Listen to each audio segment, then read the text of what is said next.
የፈጠረ ሁሉን የጀመረ ሁሉን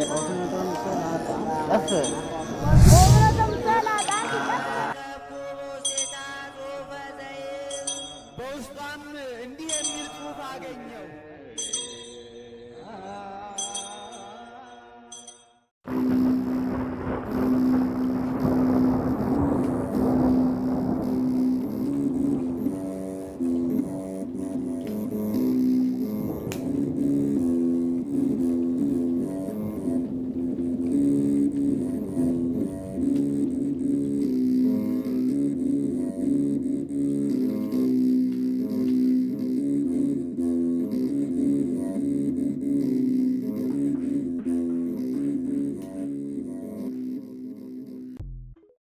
አንድ አምላክ በሚሆን በአብ በወልድ በመንፈስ ቅዱስ ስም አሜን። መጋቢት 14 ቀን በከሃዲው ንጉሥ በመክስሚያኖስ እጅ ብዙ ተሰቃይቶ በመጨረሻም አንገቱን ተሰይፎ በሰማዕትነት ያረፈው አቡነ ሲኖዳ ግብፃዊ ዕረፍቱ ነው። እርሱም የአቡነ ገብረ መንፈስ ቅዱስ የአክስት ልጅ ነው። አረጋዊና ፍጹም የሆነ ተጋዳይ መነኮስ አባ ባጥል ዕረፍቱ ነው። የከበሩ ቅዱሳን አጋኒዮስ፣ አውንድሪዮስና ብንዲዮስ በሰማዕትነት አረፉ። ሐዋርያው ቅዱስ ቶማስ ለ7 ዓመታት ያህል ጋኔን እየተገናኛት ያሰቃያትን አንዲት ሴት በተአምር ፈወሳት። ሰማዕቱ አቡነ ሲኖዳ ሀገራቸው ግብፅ ብህንሳ ነው። መጽሐፈ ሰማዕትም ጻድቅ ይላቸዋል። ሽኖዳ እየተባሉም የሚጠሩ ሲሆን የአቡነ ገብረ መንፈስ ቅዱስ የአክስት ልጅ ናቸው። ሙሉ ዕድሜያቸውን በገዳም ነው የኖሩት። በማርቆስ መንበር ላይ ተሹመው በፓትርያርክነት እያገለገሉ እያለ በዘመናቸው ከሃዲው ንጉሥ መክስሚያኖስ ነግሶ ስለነበር ክርስቶስን በማመናቸው እጅግ ብዙ አሰቃይቷቸዋል። ከሃዲው ንጉሥ መክስሚያኖስ ወደ እርሱ እንዲመጡ ካደረገ በኋላ በእርሱ ጣዖት እንዲያምኑ ጠየቃቸው። አቡነ ሲኖዳም በክርስቶስ እንደሚያምኑ ሲነግሩት በምድር ላይ ደማቸውን እንደ ውሃ እስኪፈስ ድረስ ጽኑ ግርፋትን አስገረፋቸው። ዓይናቸውም ሊወጣ ደረሰ። በእስር ቤትም ከጣሏቸው በኋላ የታዘዘ መልአክ መጥቶ ከቁስላቸው ፈውሶ አበረታቸውና ገና እንደሚጋደሉ ነገራቸው። ንጉሡም ሞቶ እንደሆነ እዩት ብሎ ወታደሮችን ቢልክም ፍጹም ጤነኛ መሆናቸውን ነገሩት።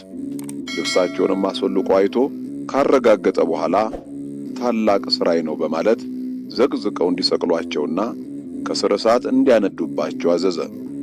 ይህንንም በአባታችን ላይ ያደረጉባቸው።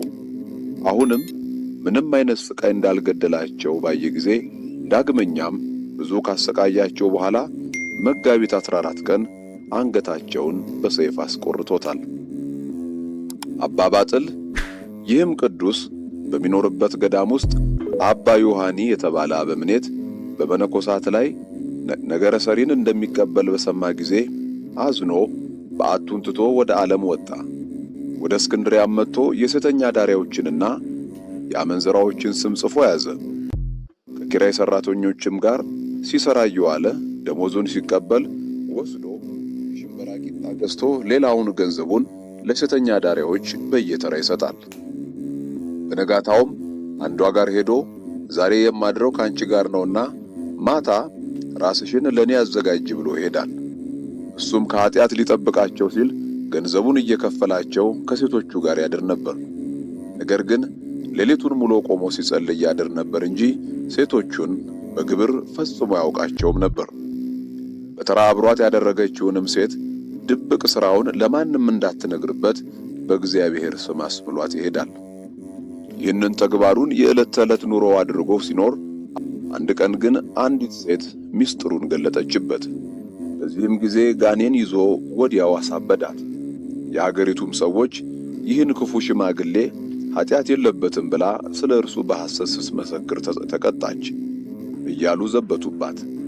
እርሷም አስቀድማ እንዳመነዝር ገንዘብ በመስጠት ከኃጢአት ይጠብቀናል እንጂ ነውር የለበትም ብላ ተናግራ ነበር።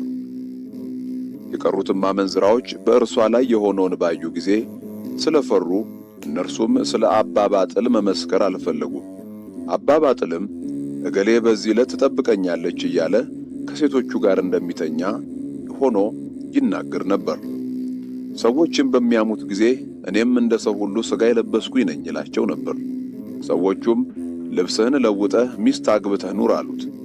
አባ ባጥልም አዎን በወድ በሚስት እጠነቀቃለሁ፣ እናንተንም ግን በእኔ ላይ ፈራጅ ማን አደረጋችሁ? እንዳይፈረድባችሁ ለራሳችሁ አስቡ፣ ፈራጅ አንድ ጌታ ብቻ ነው፣ ዕለቲቱም አንዲት ናት አላቸው። በዚህም አይነት ሁኔታ አባ ባጥል በእግዚአብሔር ዘንድ ተቀባይነትን አግኝቶ በሰው ዘንድ ግን የተናቀ ሆኖ ኖረ። ከእርሱም ጥቅም ያገኙ አመንዝራዎች ዝሙታቸውን ፈጽመው ተዉ። ከእርሱም ውስጥ መነኮሰ ገዳም የገቡ አሉ፣ ሕጋዊ ባልም ያገቡ አሉ፣ በጸሎት በጾም የጸኑም አሉ።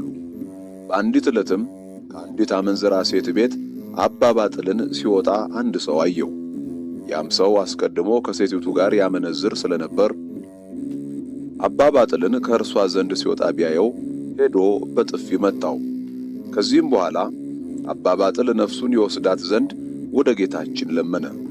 ሰግዶ እየለመነ ሳለ በዚያው አረፈ።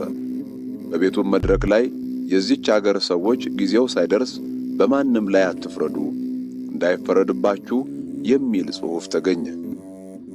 አባ ባጥል ረድኤት በረከቱ ይደርብን፣ በጸሎቱ ይማረን። ሐዋርያው ቅዱስ ቶማስ ለ7 ዓመት ያህል ጋኔን እየተገናኛት ያሰቃያትን አንዲት ሴት በተአምር እንደፈወሳት። ይህችንም ሴት ለ7 ዓመት ያህል ጋኔን እየተገናኛት ያሰቃያት ነበር። ቅዱስ ቶማስንም ባየችው ጊዜ የክርስቶስ ሐዋርያው ሆይ እጅግ ከሚያሰቃየኝ ክፉ ጠላት አድነኝ ብላ ወደ እርሱ ጮኸች። ቅዱስ ቶማስም በምን ምክንያት አገኘሽ አላት። እርሷም ከመታጠቢያ ከወሸባ ቤት ስወጣ እንደ ሰው ሆኖ ወደ እኔ መጣ። ድምፁም ሰላላና ቀጭን ነው። በሴትና በወንድ ሥራ ሁሉ እርስ በርሳችን አንድ እንሁን ያለኝ። አብሬው በተኛው ጊዜ በሌሊት መጥቶ ከኔ ጋር አንድ ሆነ። ብሸሽም አይተወኝም፣ መጥቶ ያሰቃየኛል እንጂ። እኔም ከጸሎቴ የተነሳ አጋንንት እንደሚቀጠቀጡና እንደ ጢስ እንደሚበተኑ አውቃለሁ። ጸልይልኝ አድነኝም ብላ ለመነችው። ሐዋርያውም በጸሎቱ ወደ ጌታችን ካሳሰበላት በኋላ ጋኔኑን ከእርሷ እንዲወጣ አዘዘው። ያን ጊዜም በእሳትና በጢስ አምሳል ከሴቲቱ ላይ ወጥቶ ተበተነ። በመስቀልም ምልክት በላይዋ ላይ አማትቦ አረጋጋት። ሥጋ ወደሙንም ካቀበላት በኋላ ወደ ቤተሰቦቿ እንድትሄድ በሰላም አሰናበታት። የሐዋርያው የቅዱስ ቶማስ ረድኤት በረከቱ ይደርብን፣ በጸሎቱ ይማረን።